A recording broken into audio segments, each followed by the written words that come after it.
나파밸리 산지를 여행하면서 나파밸리 와인들을 알아보고 있습니다. 나파밸리 첫 시간엔 컬트 와인에 대해 살펴봤고, 두 번째 시간엔 나파밸리에서 가장 서늘한 산지 카르네로스의 샤르도네이와 피노누아들에 대해 살펴봤고, 세 번째 시간엔 나파밸리 까베르네 소비뇽 산지 중에서 높은 고도에 있는 포도밭에서 생산되는 마운틴 와인스들을 알아보고, 지난 시간엔 스페셜 에피소드 시간으로 나파밸리 유명 와이너리 중에 하나인 조셉 펠프스 와이너리 영상을 담아보았습니다. 이번 시간엔 나파밸리 안쪽으로 위치해 있는 밸리 중심부 산지들과 와인들을 소개하려고 합니다. 출발해 볼까요? 안녕하세요. 10미닛 와인 아카데미의 와인 스페셜리스트 제이미입니다. 반갑습니다.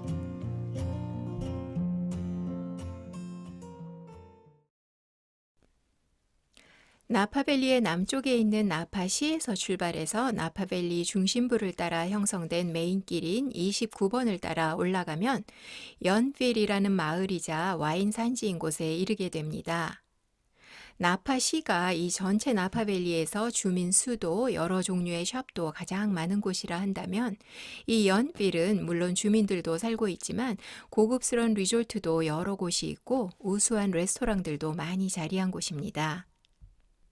연필에는 셰프 토머스 켈러의 미슐랭 3스타 레스토랑인 프렌치 런주리, 그리고 그의 다른 레스토랑들인 에드헉, 부숑이 있고, 또한 미국 푸드 채널의 유명 셰프 중 하나인 마이클 키아렐로가 운영하는 이탈리아 레스토랑 보테가와 스페니쉬 레스토랑인 코케타 등과 더불어 많은 훌륭한 레스토랑들과 여러 와인 테이스팅룸들이 들어서 있는 곳입니다.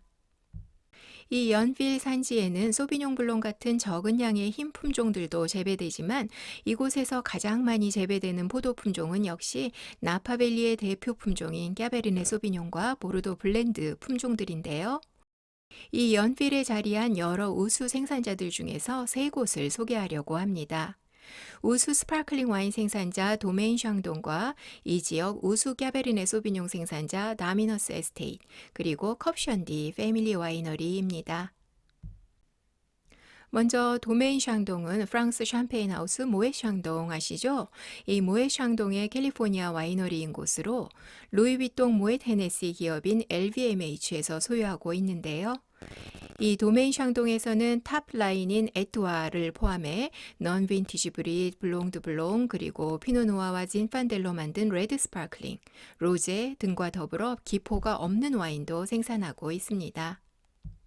도메인 샹동은 와이너리 들어서는 길목부터 나무가 가득해서 마치 와이너리가 숲속에 있는 듯 자리하고 있고, 테이스팅은 이곳에 자리한 테라스에서 주로 이루어지고 있습니다. 나파밸리의 우수 와이너리이자 연필에 위치한 다미너스 에스테이트입니다. 다미너스는 그린 에너지를 이용한 건축물로도 잘 알려져 있는데요.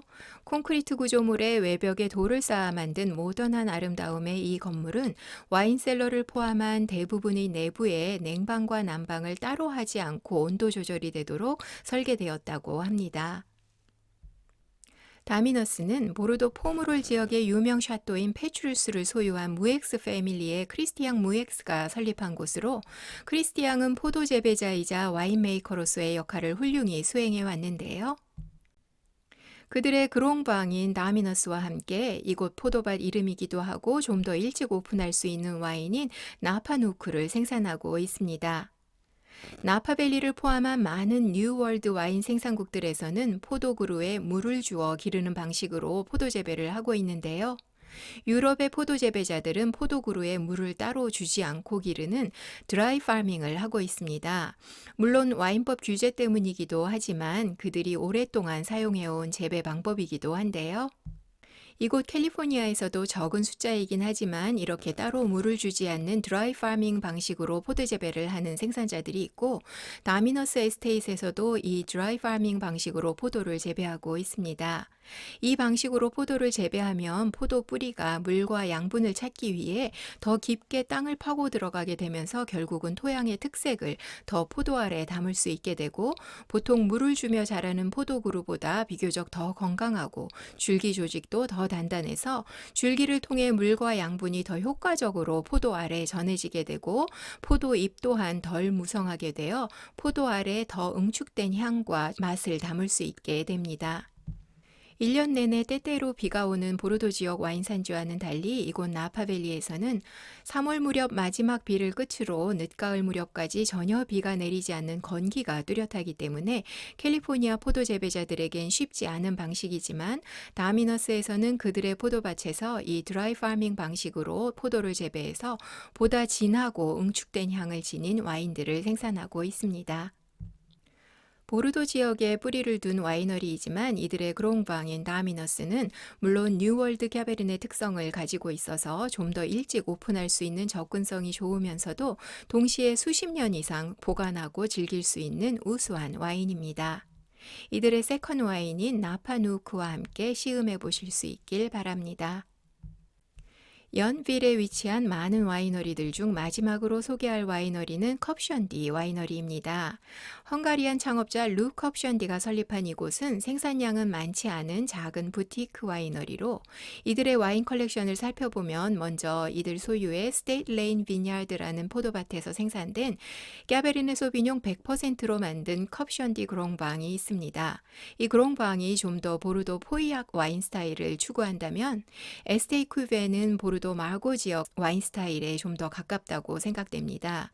이외에도 까베르네 프롱 100% 와인인 랩소디아, 95% 멀로로 만들어진 로베르타스 리저브, 그리고 모국이었던 헝가리의 의미를 두고 헝가리 토카이의 대표 흰 품종인 퍼민트도 아주 작은 양이지만 생산하고 있습니다. 이 컵션디 패밀리는 약 2만 병에 가까운 세계 우수 와인들을 패밀리 셀러에 콜렉트해 놓고 있다고 하는데요. 한 인터뷰에서 오너인 루 컵션디는 오래전 지인에게 소개받았던 보르도 와인 레오빌 라스카스로 인해 와인에 깊은 관심을 갖게 되었고 와인 콜렉트를 시작했다고 회고했습니다. 참고로 샤또 레오빌 라스카스는 보르도 생줄리앙 지역에 있는 2급 샤또로 이들의 그롱방과 함께 세컨 와인인 르프티 리옹을 생산하고 있는 곳입니다. 대부분 우리 각자에겐 이렇게 와인 세계에 관심을 갖게 해준 와인들이 있죠. 여러분을 와인 세계로 인도한 와인은 어떤 와인일지 궁금해집니다. 나파밸리는 폭은 좁고 남북으로 긴 모습이라고 했죠. 나파밸리의 남북 방향을 따라 이어지는 도로가 둘인데요. 하나는 메인 도로라 할 수 있는 29번 도로로 메인길답게 많은 유명 와이너리들, 포도밭들이 이어지면서 중간중간 리조트, 레스토랑, 그리고 여러 샵들이 자리해 있는 길이고 두 번째 도로는 동쪽으로 위치한 실버라도 트레일입니다. 이 길은 베카 산맥 쪽을 따라 이어지는 길이어서 상대적으로 좀 더 조용하고 나무와 포도밭 풍경들이 계속해서 펼쳐지는 좀 더 전원적인 아름다운 길입니다. 연빌의 동쪽이자 실버라도 트레일이 있는 이곳에는 스테이그 슬립 디스트릭트라는 산지가 자리하고 있습니다. 20여 곳의 생산자들이 자리하고 있는 자그마한 면적의 이 스테이그 슬립 산지에서도 역시 대부분 까베르네 소비뇽이 재배되고 있고 구조감이 좋으면서도 벨벳같이 부드러운 타닌 그리고 레드 과일 향을 포함한 풍부한 향을 가진 이곳의 까베르네는 나파밸리의 다른 산지와는 또 다른 캐릭터를 갖고 있기 때문에 이 산지 이름으로 생산되는 와인들은 믿고 즐겨도 된다고 할 만큼 좋은 와인들이 많이 생산되는 곳입니다. 이 산지의 우수 생산자 이름들을 살펴볼까요? 우선 나파밸리 컬트 와인으로 잘 알려진 쉐이퍼 비냐르즈를 비롯해 글로드발, 취미락, 오데트 에스테이트, 렐름 등이 있고 1976년 파리의 심판으로 불리는 프랑스 파리 블라인드 테이스팅에서 볼도 유명 샤또들을 누르고 1위를 차지하면서 와인 세계의 주목을 받게 된 스테이크 슬립 와인 셀러스도 이 산지에 자리하고 있습니다.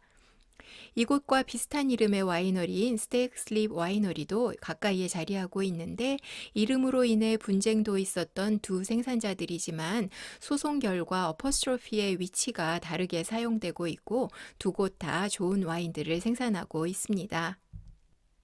같은 이름이지만 이곳의 산지 이름에는 어퍼스트로피가 들어가지 않는 점도 기억해 두시길 바랍니다. 그리고 이 스테이크 슬리프에 자리하고 있지는 않지만 이곳에서 생산된 까베르네로 와인을 주조하는 여러 생산자들이 있고 와인 라벨에서 이 산지명을 확인하실 수 있습니다. 이곳의 우수 생산자들 중에서 쉐이퍼 비냐르즈의 와인들을 잠시 살펴볼까요? 이들의 대표 와인은 힐사이드 셀렉트 캐버네이 소비뇽으로 와이너리에 인접한 경사진 포도밭에서 자란 캐버네이 100%로 만들어지고 진한 블랙 과일 향과 잘 익은 타닌, 훌륭한 구조감과 좋은 밸런스로 오래 저장 가능한 우수한 와인입니다.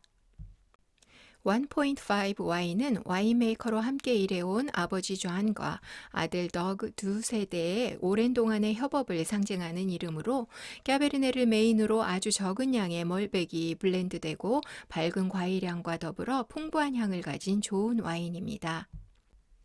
릴렌틀리스는 베카 산맥에 위치한 포도밭에서 자란 시라와 약간의 뿌띠시라가 애드된 블렌드로 깊은 향을 가진 우수한 와인입니다. 이 외에도 스테이크 슬립 디스트릭트 산지명이 표기된 와인들은 대부분 우수해서 보관상의 실수가 아니라면 구입 후 후회할 확률이 거의 적으니까 이 산지명을 기억하셨다가 언제라도 시음해 보시길 바랍니다. 이번 시간엔 나파밸리 중심부 쪽으로 올라가면서 연빌과 스테이크 슬립 산지를 살펴봤습니다. 다음 시간은 나파밸리 마지막 시간으로 많은 유명 와이너리들이 자리하고 있는 나파밸리의 중심 산지들로 향해 보겠습니다. 강의의 끝까지 함께 하시느라 수고하셨습니다. 다음 시간 나파밸리에서 다시 만날게요. 감사합니다.